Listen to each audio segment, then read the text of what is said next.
Sa puntong ito, makibalita tayo sa sitwasyon ng Laguna na ilang araw na ring binabaha. May news to go si John Consulta. John, kumusta ang sitwasyon dyan? Kara, tuloy-tuloy pa rin nga paghihirap ng ating mga kababayan dito sa lalawigan ng Laguna dahil nga sa walang tigil na pagulan sa magdamag. Maya't maya naging pagbuhos ng ulan sa buong magdamag dito sa lalawigan ng Laguna, kaya naman ang ilang low-lying areas, particular sa Barangay Landayan, lubog pa rin sa baha. Hanggang ngayong umaga ay pabugso-bugso pa rin ang pag-ulan, kaya ang maraming residente dito sa Barangay Landayan nagsisiksikan pa rin sa kanilang covered court. Mahigit 300 pamilya o 3,000 tao ang narito ngayon, bit-bit ang kanilang mga anak at ari-arian. Bagamat masikip at mainit, Kara, ay mas maayos na raw dito kaysa makipagsapalaran sa kanilang kaligtasan. Mula tuod hanggang dibdib pa kasi ang baha sa ibang bahagi ng Barangay Landayan na katabi lamang ng Laguna de Bay.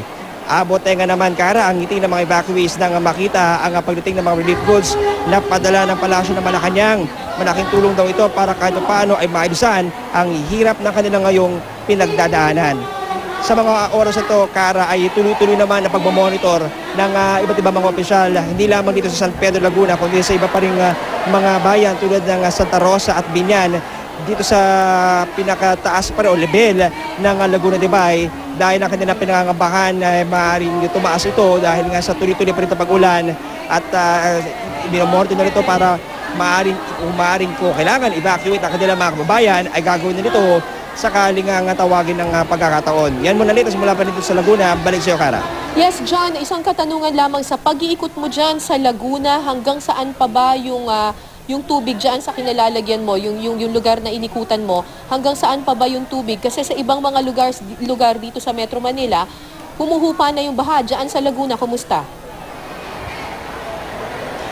Tama ka doon, Kara. No, doon sa ibang mga lugar dito sa Laguna ay humupa na nga ang baha. Particular dito sa Barangay De La Paz at Barangay Malaban sa Binyan, Laguna. Pero dito sa may bahagi ng Barangay Landayan ay bakas pa rin itong baha. No? Talagang pahirapan pa rin ang sitwasyon at ang mga residente rito ay hindi pa rin nga makakilos na maayos. Kaya yung mga bata dito, Kara, at mga matatanda ay inilikas muna sa kanilang mga tahanan. Ang problema kasi, Kara, ito ay katabi lang mismo ng Laguna de Bay at ang kanilang pangabanga ay kung hindi titigil ang pag-uulan sa buong araw, partikular dito nga sa may bahagi ng Laguna at maging dyan sa Metro Manila. Kasi, Kara, yung tubig na bubuhos mula sa iba't ibang ilog dyan sa Metro Manila ang diretsyo Laguna de Bay. So ang pangamba nila baka magkaroon ng backflow at sila ang tamaan. Kung kaya hanggang sa mga oras na to, tuloy-tuloy ang kanilang pagbabantay para nga matiyak ang kanilang kaligtasan. Kara. Maraming salamat, John Consulta.